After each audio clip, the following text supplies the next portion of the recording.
De la fraternité entre supporters norvégiens et ivoiriens, mais malheureusement pour les éléphants, ça n'a pas basculé du bon côté.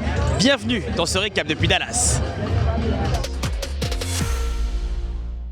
C'est le meilleur qui a gagné, donc il faut être fair play. Nous n'avons pas démérité, on va encore mieux apprendre pour revenir. Sweet Caroline.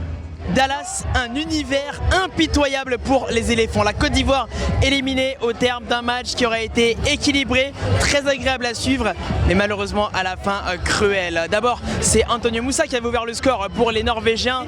Derrière, Amad Diallo avait redonné espoir à tout un pays en égalisant à l'entrée du dernier quart d'heure. Hélas, hélas, 3 fois hélas, le buteur norvégien Erling Haaland a frappé. Lui qu'on n'avait pas vu de la partie s'est montré tout seul dans la surface de réparation à la 86e minute de jeu. Un plat du pied pour assurer l'essentiel et crucifier surtout la Côte d'Ivoire. Malheureusement défait sur son unique erreur défensive de la partie.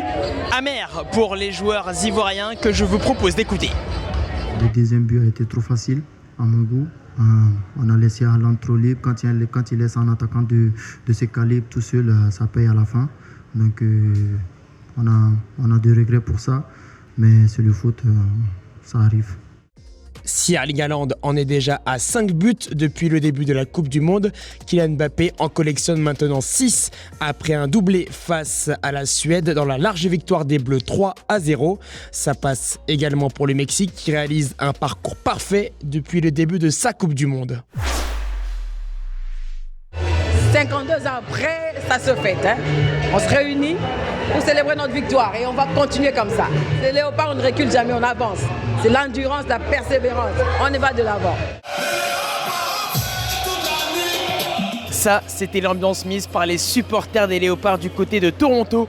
On était la semaine dernière et nul doute que ce sera encore le cas à Toronto, Canada et partout dans le monde avec ce choc à venir face à l'Angleterre. Défi historique pour la RD Congo de Sébastien Desabre. On suivra également dans les autres matchs un duel francophone entre la Belgique et le Sénégal.